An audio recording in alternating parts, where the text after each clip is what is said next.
inviting me to start with. I've only been to this club meeting one time, and it's probably been 6-8 years or so ago. And I guess it's changed a little bit, right along with everything else. Boats coming in the backyard here, and right from the windows, and everything else. I mean, remodeling the area out there. I knew there was a real big change when I drove up here, because the GPS on my little thing said, "You have arrived." So it's like, here I am. But like I said, thank you all for coming and having me over here. I've got a lot of different things I'd like to talk about. But before I start talking about things, I just want you to know, interrupt me at any time. No question is a stupid question. I'm sure you have lots of them. So if you've got one, good, bad, ugly, or whatever, just ask it. So maybe I should give you a little background on myself. I'm 65 years old, born and raised in St. Petersburg. Most of the time I lived over there, and I moved down to Manatee County in 1989. And up until a couple, 3 years ago, have been fishing out of Terracea. Actually, I'm still fishing out of there, but I had a house that I rented on Terracea. It was actually in Miguel Bay, and I fished out of there. And I'll tell you, this side of the bay is a lot more productive, I think, than the other side. And part of that has to do with something that Tiger was just talking about the bay quality, the water quality, things like that. How many people in here are members of CCA? How many are not? How many are not? I'm sorry, I didn't mean to embarrass you. I'm a life member of CCA. I joined CCA long before it was CCA, actually. It was the Florida League of Anglers to start. Then it turned into the, now I can't even remember, it's been so long. FCA, Florida Conservation Association, and then it went into CCA and GCCA, whatever, and a whole bunch of things. But the bottom line is, growing up over in St. Petersburg in the 60s, they did a little expansion.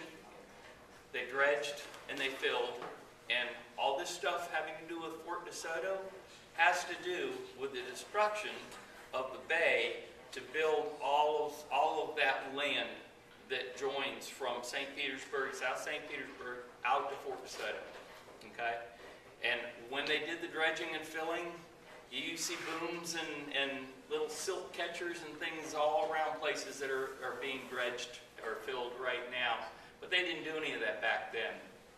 And consequently, all the silt, the sediment that was suspended in the water column, covered the whole bay, and it killed all the grass. Okay? Essentially, it killed the habitat. So in the late 60s and early 70s, as much as I love to fish, I quit fishing here. I quit fishing for probably 10, 15 years.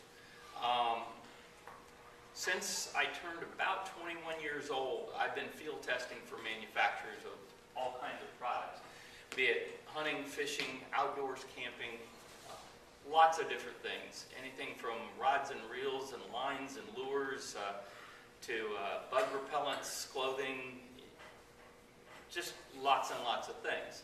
So essentially what manufacturers have done is send me things that are maybe prototypes or in the works of, before it becomes a final product. And take us out, use it, beat it up, tell us what you think of it, and how can we make it better. So that's what I've been doing for a gazillion years. I never set out to be a fishing guide. I've had a captain's license for 20 years now. I've been running charters. But I never set out to be a fishing guide.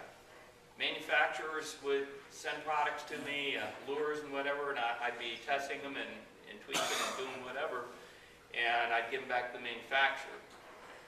Every time you pick up the newspaper or the magazine, you're reading something about some new product that these manufacturers are trying to put together, maybe haven't even introduced yet, but these outdoor writers who are contacting the manufacturers to find out what's new because they want you to be interested in what they're going to be selling, they contact all these manufacturers. And the manufacturers are going like, well, if you really want to see what this thing's all about, call this guy. He's been working with us and doing this with this product. And, you know, he can tell you probably as much as we can. So now I got all these outdoor writers that are calling me. And they're going like, well, so what do you think of this new such and such, you know? And so suddenly, my name started getting thrown out in the newspaper and the magazines and stuff. And I'm going like, why did they put my name out, you know? And so it wasn't long, and like people were calling me up and was like, I want to book a trip here. Well, I'm not a fishing guide, all right? I'm just not a fishing guide. And so then it got even worse. It's like the manufacturers were going like, well, we've got these buyers flying in from China, and we want you to take them out and show them how to use our product and what it can do. We'll pay you like $1,000 a day to do this. And I'm like, I can't legally do that. I don't have a captain. So we'll pay you to get a license. So I feel like I was just kind of going, boom, now you're a fishing guide. So anyway, that's kind of the background to all the stuff that's been going on with me. I've been an outdoor writer for like 20-some years. I never set out to be an outdoor writer. So you're a paid fishing politician. I don't like politics at all, but you know, I try to avoid it. Yeah, I have an opinion just like everybody else, and I'm probably more than willing to share it sometime. But anyhow, it's like, shoot, I guess it was Terry Tomlin called me one day, and it's like, hey, how would you like to do a Captain's Corner article for us, like maybe once or twice a month, maybe 3 times a month in St. Pete Time? I go, well, okay. I mean, I'd been doing some writing for some small little, basically mullet wrapper type things, and I guess this was back in, I don't know, the early 80s or something. And so this was in the 90s that he's calling me. So I wrote for, I don't know, 2 or 3 years for the Times. And all of a sudden I get this phone call from Blair Wickstrom. Now Blair and his dad were the publishers of Florida Sportsman magazine. They still are. But Blair goes, well, we're developing a website. And it's a fishing website, and we'd like to have you come and write our weekend fishing forecast for the west central area of Florida. I'm like, cool.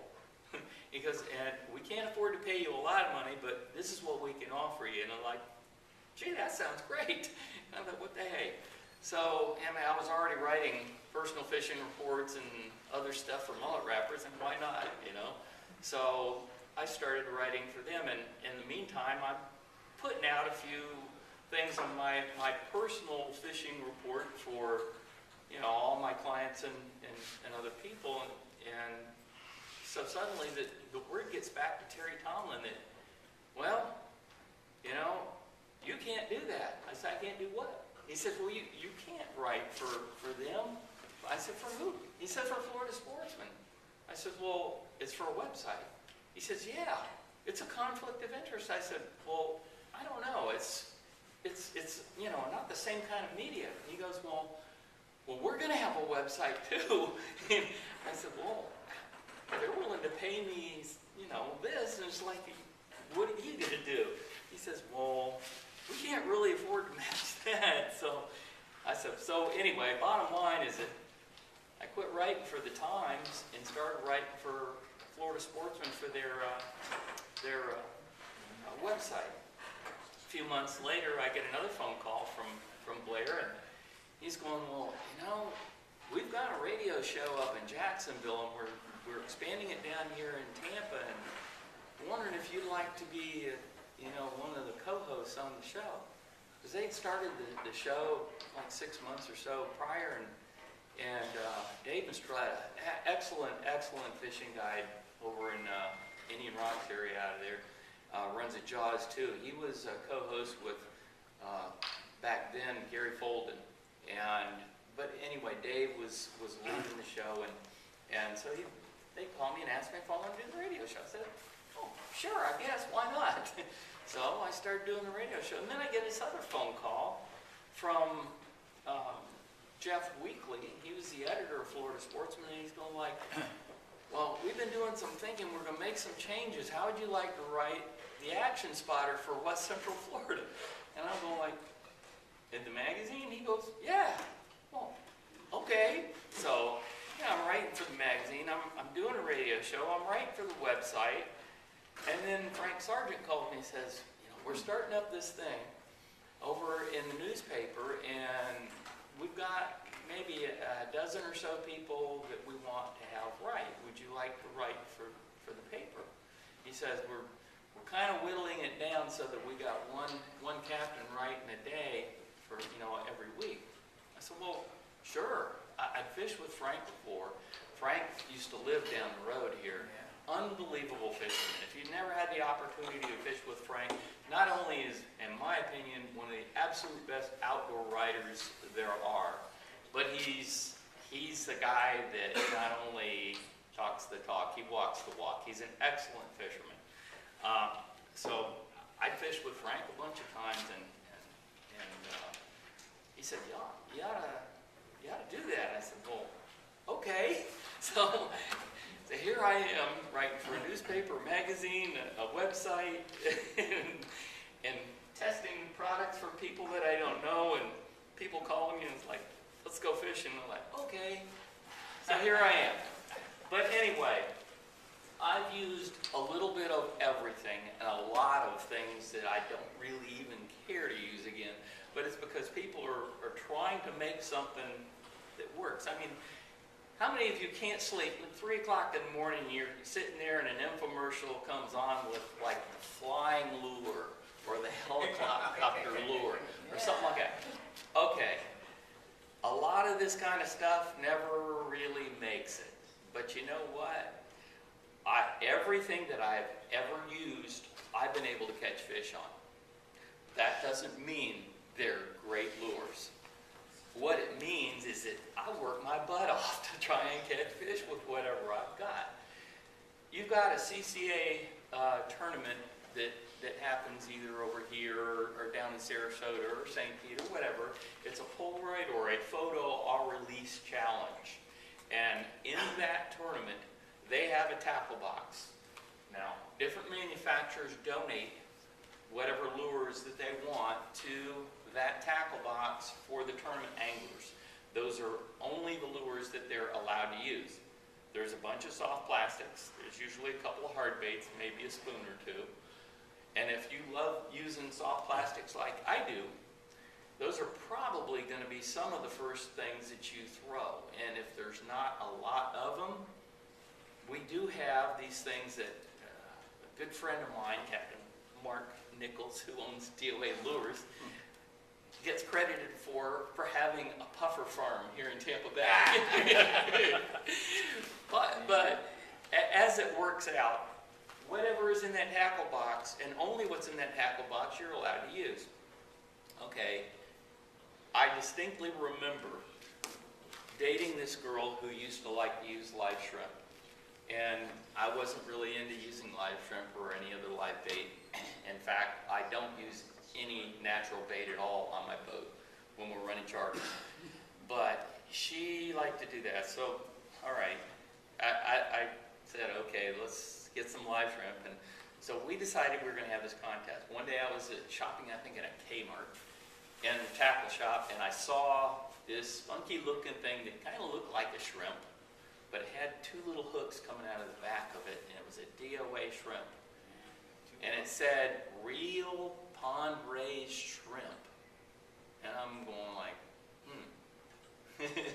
So I bought one. I think it was a little over $1, one shrimp. And this was right about the time that Mark started his company. And so, like I said, spent just a little over $1. And I told this girl I was dating, I said, I'll tell you what, I'll buy as many shrimp as I can buy for the same amount I paid for that DOA shrimp, and I bet you I can outfish you. And she looked at me and she said, wait, it's like, okay. So we get out there, and I'm casting out, just like, it's got to be like first or second cast. I got a nice flounder, and I pull the thing in, and threw it in the cooler. And so, anyway, she was casting out another shrimp, and pinfish is like just sitting there gnawing away at all the stuff, and I'm going like, there's 3 shrimp down, you know. And so, anyhow, I kept, you know, catching a trout here and a pinfish there and whatever, and I was pretty close to her until I pulled in the 3rd fish. And just after I pulled in the 3rd fish, I cast out, and a puffer chewed the tail off. I mean, I tell you, and it's like right up to the nub. It was right at the very back of the hook. And I'm going like, damn, now what am I going to do? You know? So I'm sitting there looking at this thing, and I got to thinking, because I grew up fishing with not only live bait, but also artificials and fly and everything else. I was like that big when I picked up a fly rod for the first time.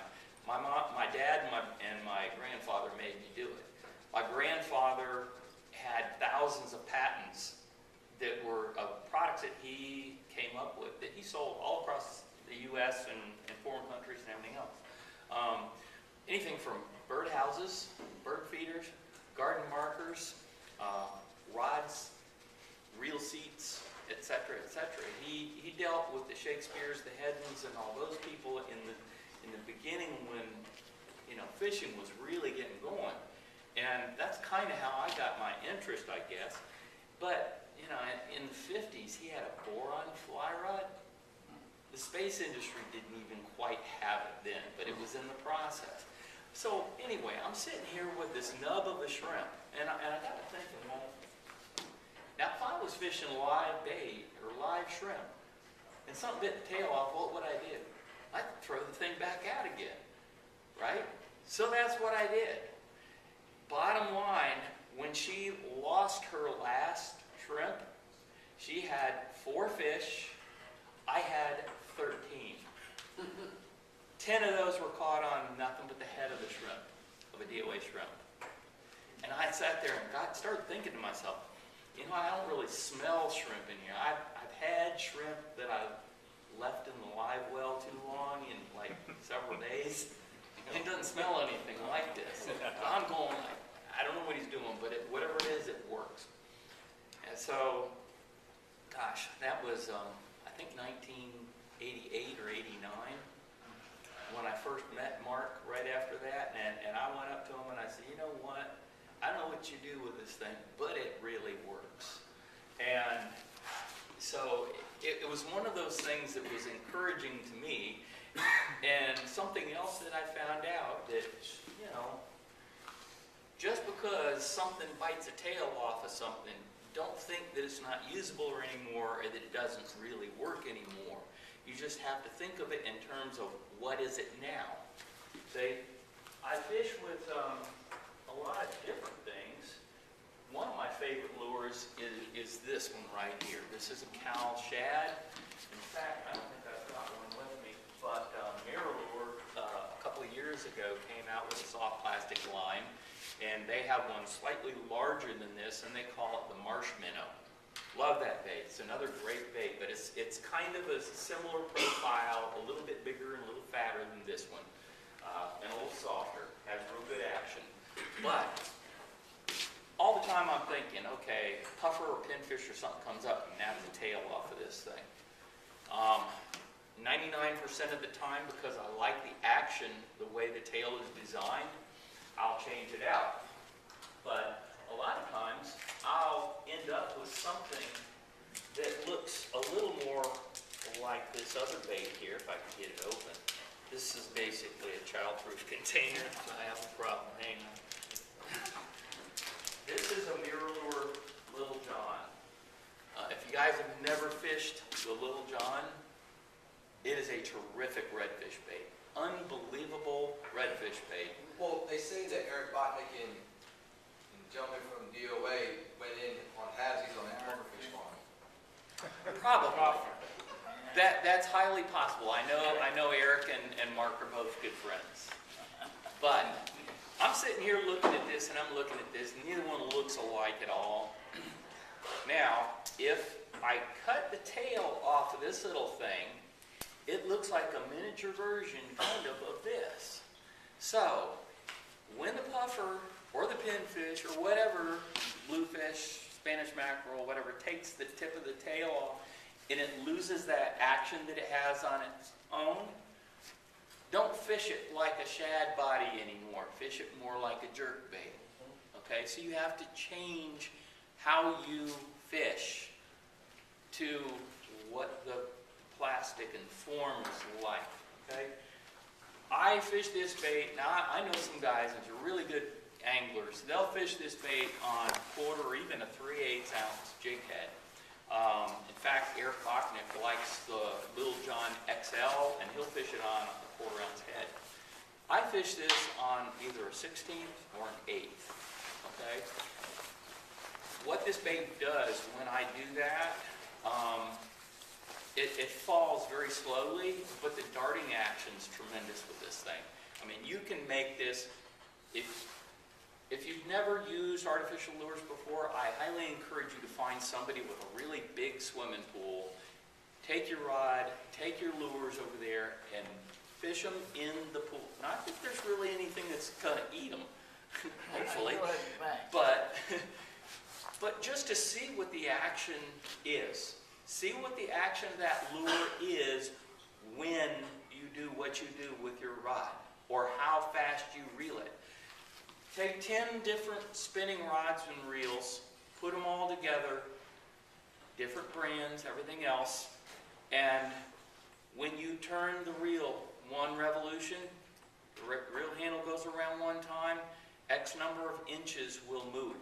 And that's depending on how much line you have on the spool, and the gear ratio of the reel, the diameter of the spool, a bunch of different things. But what's most important is how far you move that lure when you turn that reel handle one time.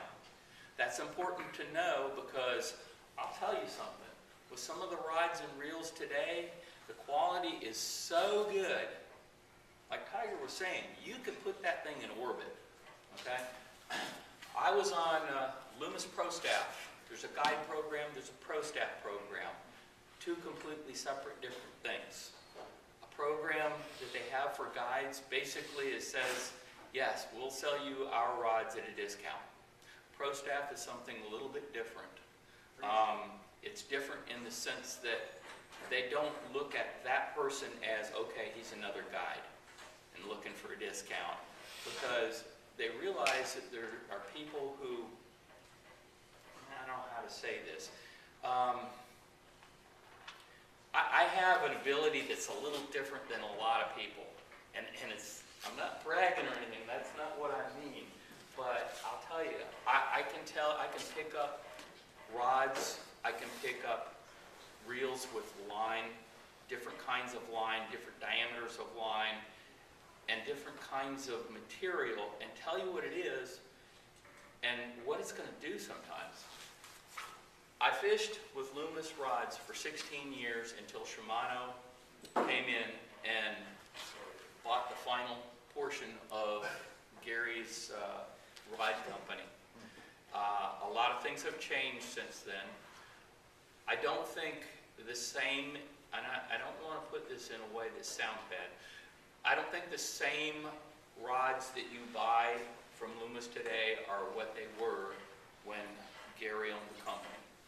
I just think even the same model is made a little differently, and I think that it's just a different rod.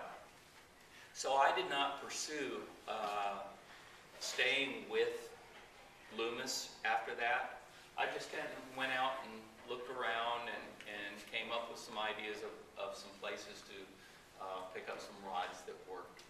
It wasn't until, what was the old Frank Sargent show recently that I actually got excited over some new rods that I saw at the show. I don't know the guy very well, but that guy back in the black shirt back there, Kelly, what's his face? He had some rods there that I picked up and just went, oh. And I says, he goes like, what? I said, I gotta have these rods. And he goes, okay. Like, he didn't know who I was or anything else. I didn't know him. But I said, what do you call these rods? He says, well, I don't know. This one rod is like brand new. I just finished it last night. I said, I've got a name for you. He goes, okay, well, what's that? I said, I would call this mine. Please. I had to have a rod. But anyway, since then I've been shaking a lot of the rods that he's building, and I'll tell you something. If you want something, when you talk about launching a product, I don't care if it's a Mirror, a DOA, or any other brand, pick up one of the Bull Bay rods. Hook up one of the Bull Bay rods and try it, because they're incredible. I fish with a lot of different lines. Before all these braided lines started coming out, there were manufacturers that would send me their rods, their reels, their line, all spooled up, brand X, brand Y, brand Z. Take them and cast them, and until the point, fish them to the point of failure and tell us what you find. There were about a half a dozen different braids that were beginning to come out, and a lot of them were getting a bad rap because they basically were eating up guides on rods and things like that. There was a manufacturer that sent me their rods, their reels, and their line. Within 2 weeks, they ate through the tip top and the first guide down. And I called them up, I sent them back to them. They said, here, send them back, we're going to look at them, and we'll send you a couple more. So they sent me new stuff. And I took out the same thing happened. I said, look, I don't know what you got there. Maybe you can sell it for something else, like something that cuts through wood or metal or whatever. But it's not really too good for fishing rods. Maybe you got to change the guides or something. But anyway, later on, those lines did come out on the market, and this is where you start hearing a lot of the bad things that initially were about some of these lines. And so I see them in bargain bins now and then in discount places that, $5 for a 150-yard spool of something that if you get another brand of a braid, for instance, let's just compare it to like Spiderwire Stealth or something like that, that may be $18 or $20 for a spool. Now this is $5. Wow, they're both 150 yards. Let me insert that. Sure. On your braided lines, the guides have been around for years. The guides on the rods. A lot of the manufacturers have kept and stayed with those old technology, the old guides, because it's a matter of cost, bottom line. On the Bull Bay rods, we stay with the Fuji K guides, and the ceramic ring inside of that is made out of an alkaline ceramic. So it's a lot more durable, a lot tougher, to where we typically don't have too many issues with guides cutting into the ring and the breaking. We just don't have that problem too much. Now, on the K-guide frame, they lean forward, so your braided line will get you some more casting distance and eliminate a lot of your, what they call wind knots. Well, your knots are really created by a couple things, but one of them being your guide and maybe even the spool in your reel. I've watched how all the knots are formed. I know how to take all the knots out, and I can tell you 99% of the time it's a casting error. And I can tell you how to fix every one of them. I'm not going to tell you how to make rods or guides or anything else, but I will say this. One of the reasons I went with some of the Star rods back when I did a couple, 3 years, maybe 4 or 5 years ago now, part of it had to do with the K-guide on the Aegis series, because I do think that novice anglers have a whole lot less issues with knots and whatnot and snarls because of the guides. They were a little bit lighter, I believe. The stuff that you're using, Kelly, on the Bull Bay, top notch, top quality, the absolute best. And if I'm like a lot of people, and I'm pretty sure I am, I don't care what I spend on a quality product, as long as it's really good and it really does work for me.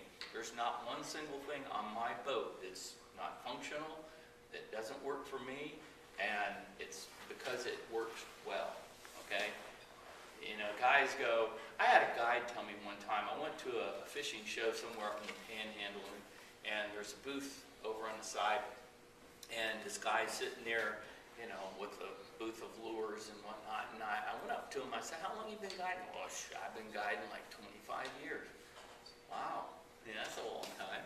And I said, well, you're using these lures, right? He goes, yeah, nothing but, these are great. I said, well, there's a bazillion kinds of lures out here. Why do you use these? And his answer was, because they give them to me. You know what? I don't use stuff just because somebody gives it to me. That's not a reason. The reason I use it is because it works for me. It works exceptionally well. It works better than everything else that's out there. And because it works for people that I put on my boat. I can take any one of these lures and anybody in this room and take them out and catch fish with them. There's lots and lots of lures. But like I said earlier about, joking about the helicopter lure and the flying lure and whatnot. A lot of those lures are going to take a lot to catch fish. I want something that is going to appeal to the broadest range of species that we have out here, and that's easy enough for the novice to use, not just the guy who's the expert angler. He's really good at working a lure. I want something that's a no-brainer bait. I want to get people with a rod and reel and a lure in their hands, take it out and fish it and catch fish. That's just the bottom line. And it's always fun when you catch fish, right? But I've got a lot of different things. Topwater lures are some of my absolute favorite to fish with. This is a mirror lure top dog. In fact, I had a little something to do with this lure back 1994, 96, the El Nino years. We had a couple of years with real bad El Nino stuff and a lot of wind and everything else. And I went to Eric Bachnick over there. Eric hadn't been with Mirror Lure too long. And I said, Eric, you got some great products in the line, but you just don't have a really good topwater walking bait. He says, yeah, I know ours is, it's not real buoyant and doesn't do too much. But this thing, I said, let me tell you what my absolute favorite topwater is. It's a Zara Spook. I've been using it since I was a little kid. In fact, I had lures going back into the 40s, pre-me. 40s, 50s, 60s, 70s, 80s, 90s, and on. Different varieties of Zara Spooks. And I brought about 8 or 9 versions of them to him, and I said, look, these are all the different changes that they made over the course of years. In fact, Chuck Hedden fishes with me to this day. Chuck lives over in Orlando. He comes over and fishes, and he'll bring antique lures, 100-plus-year-old lures in cases that are sealed with, I don't know what the heck it is, hydrogen or something, so they don't deteriorate. He brings them over. He's like the vice president of the Florida Antique Lure Collectors Society or whatever it's called, club, so these. We took all those lures and he put all of what we considered to be the best and right changes in the lure and came up with something. And then I said, you really need to put rattles in this thing. Now he's going, now what do I got to do? So Eric started looking at different rattle chambers and different sound frequencies and we started taking a look at the science end of it with hydrophones, measuring sound frequencies, noises that fish make and whatnot. And you can measure that stuff sticking one of those gizmos in the water, and it comes up with a certain frequency. The sound chamber on this bait emulates a fish eating another fish. And for predators, there's nothing that really triggers more of a feeding response than competition. Okay, you get one fish out there by himself with one little bait fish swimming around, and it's like, that's no brainer, I'll eat him when I want to. But if you get one bait fish out there and 10 predators running around there, and suddenly a second bait fish comes in there, now one predator goes in, hammers the the bait fish and that noise and the response, it's just like, I'm gonna get that thing before somebody else does. And so I've learned a lot about feeding responses. And how many people have a cat? Not too many of you. You know what? You watch a cat, the cat will teach you about fish. Don't look at me weird because it sounds strange, but I'll tell you something. Look at the way this room is set up. If I take a cat that's not familiar with this room, and I put the cat in that door, and the cat's sitting over there, and the cat wants to make his way over across this room, he's not going to go right straight up the room. You watch that cat, and he'll walk the perimeter of this room, all around this chair, that chair, all these chairs, and he'll finally get over on the other side of the room, but he's not coming out in the middle. It's an animal, okay? Fish are animals. Fish are not going to go from point A to point B and cross open water when they have predators that are looking for them. Cats are just exactly the same as fish in that respect. They're wild animals, but they're domesticated. Fish aren't so domesticated, but I'll tell you, you watch what cats do, and then we'll teach you about fish. Pay attention to little details that, you know, when you're out on the water, take a look at your surroundings. First thing you got to understand is that fish are at certain locations for a reason. It can be a multitude of reasons, but it is at least one reason. Okay? And that gets to this one thing. Planning where you're going to fish and when you want to be there. Because you go out and catch a fish one day and you catch it over by some oyster bar, there's got to be a reason the fish are there at the time you are there. Pay attention to the tide level. Tampa Bay and this estuary is unlike any other in the entire world. The tides are different here than they are any place else in the world. You can figure out what the tide is doing with this book. This is the Florida Sportsman Fishing Planner. I've bought it since it originally came out, and to me, this is like the fishing Bible. If somebody wants to plan a trip for success, you look at the things that make successful fishing days. Number one, this weekend, we've got a new moon tomorrow night. When is the tide high? Who knows? Afternoon. Okay. Do you know when the bottom of the tide is? It's low at 8. It's low at 8. Okay. Remember high. At 8, where? See, this is the key. St. Pete.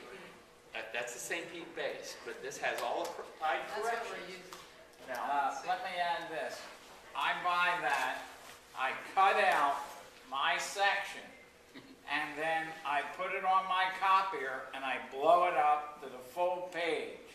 And then I do every month, and that's my calendar. On the refrigerator is that blown up, 9 by 12. And then when I'm done, I have them all cut out. I put that in my boat, so that when I get in my boat and I'm fishing, and I say, geez, I don't know what the tide is, I can go to my boat, open it up, look at that date, and know my tide. And that really helps. That really does, because it's right there. Although I do not know when high tide is tomorrow. well, I usually try and keep one in the car, one by the computer, and one in the boat. Sometimes they walk off. I don't know. Even if I put my name on it, they tend to walk away. I used to always take them to the Florida Sportsman fishing shows when I was teaching the rigging it right things at the shows. And invariably, that was part of my presentation. I talked to people about it, and usually at the end of the day, I'm looking around and it's like, where'd my fishing planner go? Again, so I buy like 10, 15 of them a year because I kept sprouting legs and walking off. But that's really important to know. And the reason I'm saying that is this. Okay, tide level is what you need to be interested in. And what are the things that affects tide levels? Moon. The moon, Wind. the sun, the wind, The rain. rain sometimes, and a lake. Yeah. High pressure a big difference. Wind direction, wind velocity, barometric pressure, all those things are factors that you should be thinking about when you get out in the water. Because people will ask me, they'll call up and say, well, where are you going to fish, Captain? I said, well, I'll let you know when we head out. Now, I'm not going to tell you a week in advance or 2 days in advance. I canceled my trip today and I canceled the trip tomorrow. The guys that I was fishing tomorrow, one of them was a quadriplegic. I've never seen fish with a guy before, so I'm still trying to figure out how he's going to do it. But he says, well, don't worry about me. I'm like, okay. But the first time we booked the trip, it was blowing 30 that day, and I said, I don't think we're going to be doing this. And he said, well, let's redo it. So we rebooked it for tomorrow, and they predicted 20 tomorrow, so I thought, your best interest not to go out there. So, but anyway, bottom line is you got to think about the actual level of the water where you're fishing. Like I was saying, if you're fishing, you're finding redfish on a bar, okay? While you're there, think about a number of different things, not just the level of the tide. What kind of cloud cover is there? What color is the lure you're using when you caught that fish? What time was it that you caught the fish? Where was the sun? Where was the moon? How much oxygen content is in the water? What's the water temperature? Okay? Do you know those things? I used to have oxygen sensors when I was testing lures because different water temperatures will alter the amount of dissolved oxygen available in the water. The warmer the water gets, the less oxygen it will hold. If you're fishing for tarpon, that's not an issue. They gulp air. They have air bladders, they can breathe, and blah, blah, blah. So, that's not as big a concern. But when you're fishing for fish that really kind of like a little more oxygen in their water, trout, flounder, things like that, you probably want to try and get to a place that's either a little cooler, maybe a little deeper, maybe has a little better water flow, those kinds of things. You can position yourself, let's say this one little square right here is an island. And let's say that little square over there is another island. This little opening here is kind of like a little teeny cut between the islands, a little bay back over here, and you got opening of Tampa Bay or the Gulf or something out here. But when that tide comes in, it goes in that one little opening. Where do you want to be fishing on a tide change? Where do most of you fish on tide changes? By the sky. That's fine. Yeah, I mean, that's like mouth of the bay. Here's what I'm saying. The majority of the fish that you catch typically are caught around periods where there's moving water. Okay? You need to position yourself at a point where the water will be moving the fastest, the quickest on a tide change. Okay? Anybody ever use a funnel? Okay? Funnels do two things. Well, probably three things. One, to keep from getting your wife hollering at you for you're spilling stuff all over the joint when you're like pouring gas in a lawnmower and getting it all over the floor or whatever. But two, it funnels all the liquid into one small opening. But what that funnel does, it acts like a vortex. It increases the flow down into whatever it is that you're putting it into. And it actually increases the velocity. Okay, you got this island, you got this island, you got that gulf or opening of the bay, and you got this big bay back in here. Now, when the tide changes, the water from out here wants to all get in here. But this is the only place it has to come through. Okay, so this is your funnel. When the tide changes and that water starts coming in here, it squeezes all that water down. That same volume of water has to go in there, then it also has to come back out.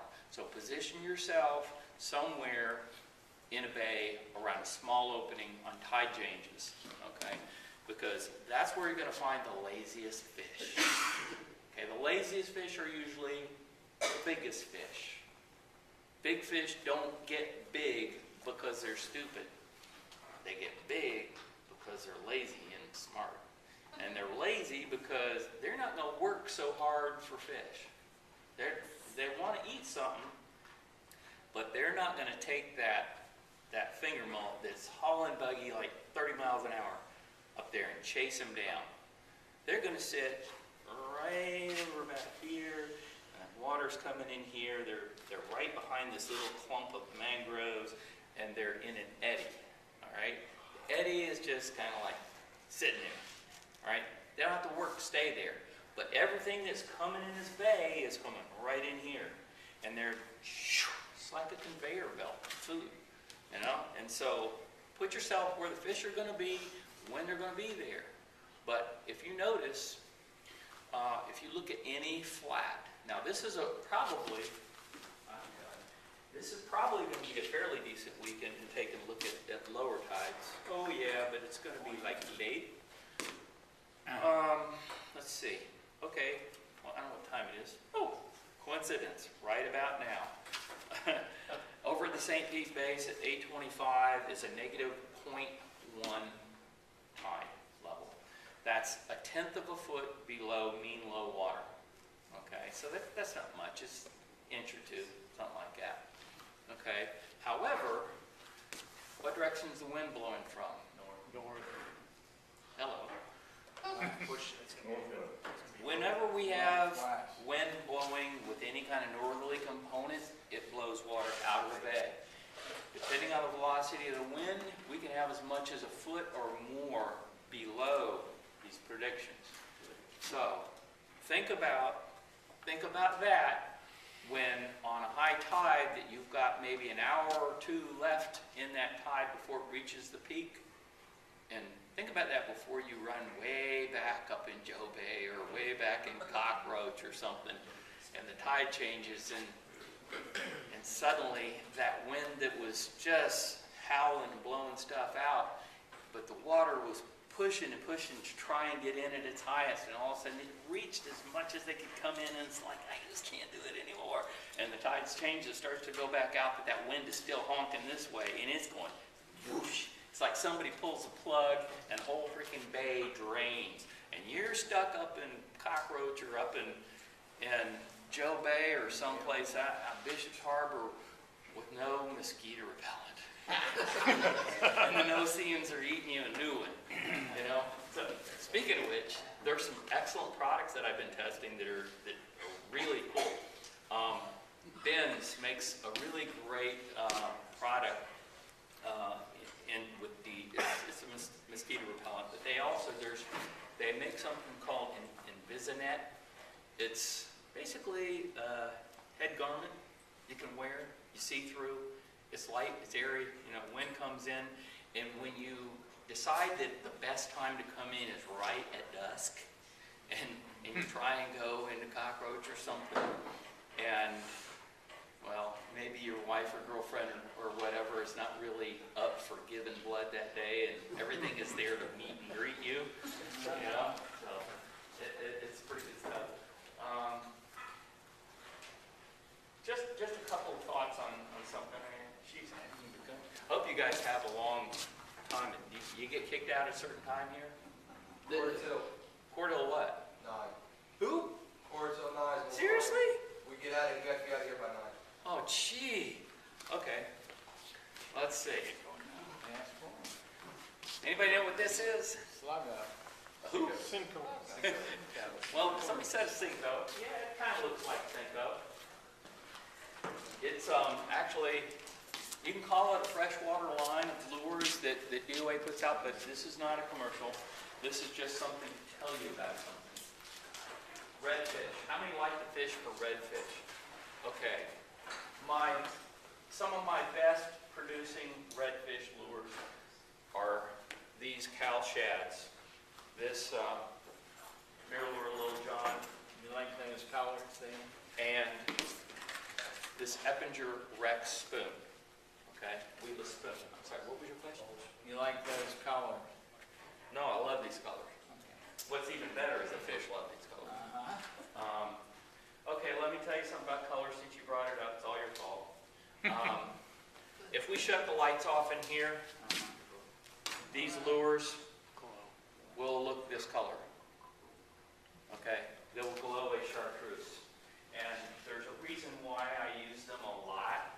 There's a reason why I use this hard bait in this color, this hard bait in this color, these jerk baits in this color, this colored jig head, okay? And this Mueller Little John in this color. Okay, let me tell you why. Bioluminescence. How many people fish at night? Okay. How many see like this, maybe it's mullet or something swim by, and all of a sudden you look, this thing's like a vapor trail or something. Well, I get people tell me, oh, phosphorus in the water. No, it's not phosphorus in the water. They're bioluminescent microorganisms that are in the water. Everything eats something, okay? They feed on protein just like just about anything else does. There's protein in blood, okay? You go out here some night and you're sitting there watching, and all of a sudden the school of mullet that's moving up the beach and a porpoise comes in, zeroes in on that, bang! Fish are flying out of the air, and this one gimpy mullet kind of barely makes it off to the side and hides under the dock, and the porpoise goes away. All right, that poor little mullet sitting there, wounded. He's got a little sore on his side or something. But all these little bioluminescent organisms that are glowing in the dark, they attach themselves. Okay, they attach themselves to that wound, and they feed on the wound. All right, let me take you back to like high school or junior college or something. Anybody remember the psychology stuff, the Pavlov's salivating dogs? Okay, well, there's a few salivating dogs in here, I can tell. Probably going out to the bar afterward. But anyway, bottom line is that when this guy did this experiment, he had all these caged dogs. They had a little bowl down there in each cage, and they would ring a bell, and food would drop down in the bowl, and the dog would see the food in the bowl and eat. Okay? They would continue doing this for a number of days, and periodically they would ring the bell, and no food would drop down.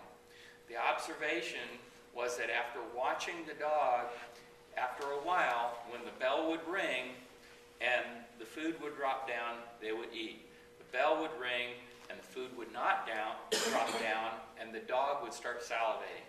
In other words, it was a reaction to the sound of the bell that was conditioning the response that, oh, I know food's coming. Okay, these little glowing things. Remember I said, you know, these old fish aren't really stupid? They become conditioned too.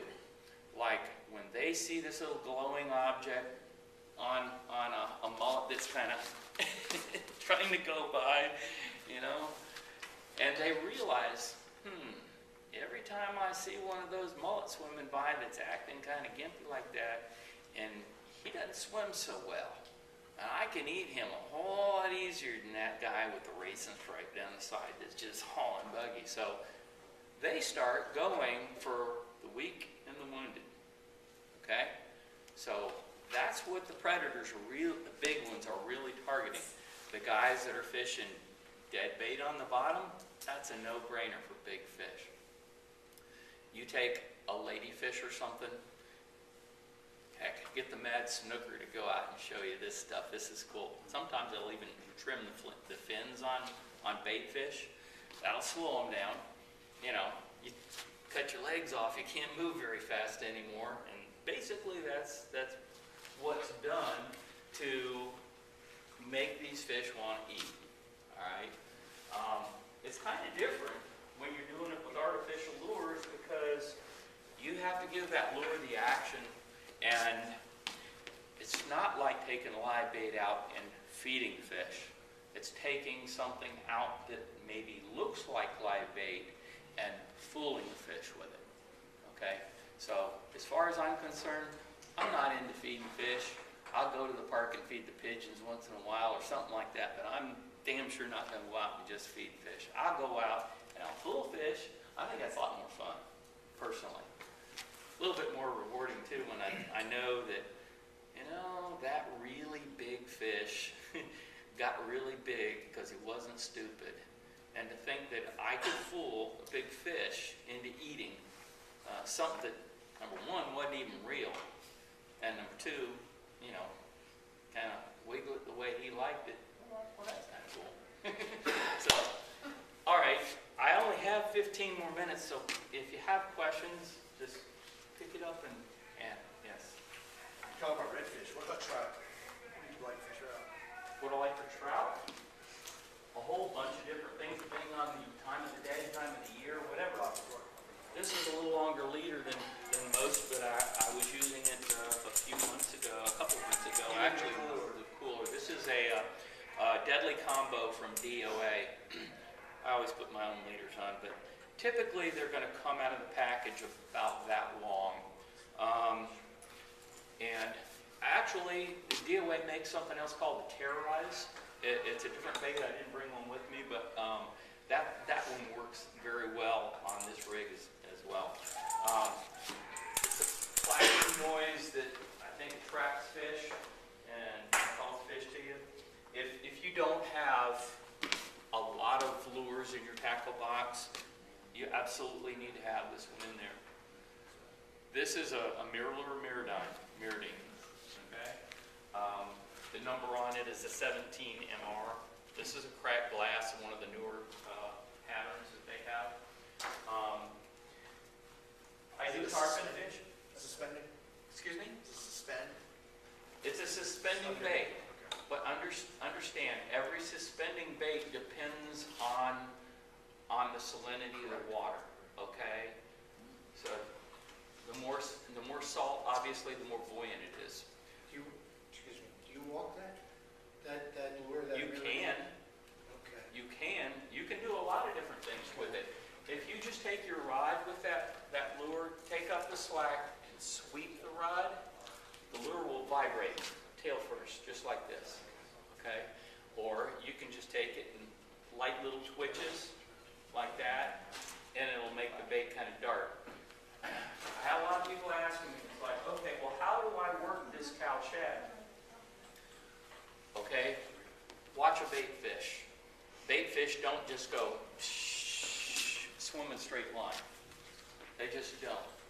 Okay, if they do, there's something wrong. Okay, they have a tendency to swim a little bit and kind of dart off to one side or the other, but it's a very erratic look. If I work a bait straight ahead, chances are I may have fish follow it, and they're going to go study it. And it's like, it's not really doing anything, but I guarantee you, if I pause that bait and twitch it and do something different with that bait, it's going to trigger a strike just like that. Because that fish is going to sit there and he's going to watch that bait track, and it's just going and going and going, like, I don't know. And suddenly the bait stops and he goes like this. It gets his attention, and then when it darts off to a side, he thinks that that thing's trying to get away from him. You and I have hands. When we go shopping or go to the grocery store or something, you might pick it up, you might look at it, you might smell it, you might put it down, walk away. Fish don't have hands. They go in there, they have a mouth. They go in there, pick it up, they taste it, they smell it, they don't like what it tastes like or whatever, they spit it out. Kind of hard to do when you get little things like this dangling off of it. This is the Catch 2000. I remember in the year 2000 when Eric came out with this bait, introduced it at Frank Sargent show. And I told Eric, I said, I've got a really good marketing idea for you. It's pretty stupid, but I'll tell you what it is and I'll do it. I said, I will take this bait in this year, in the year 2000, I'll catch 2,000 fish on it. I will document every single fish that I catch, the kind of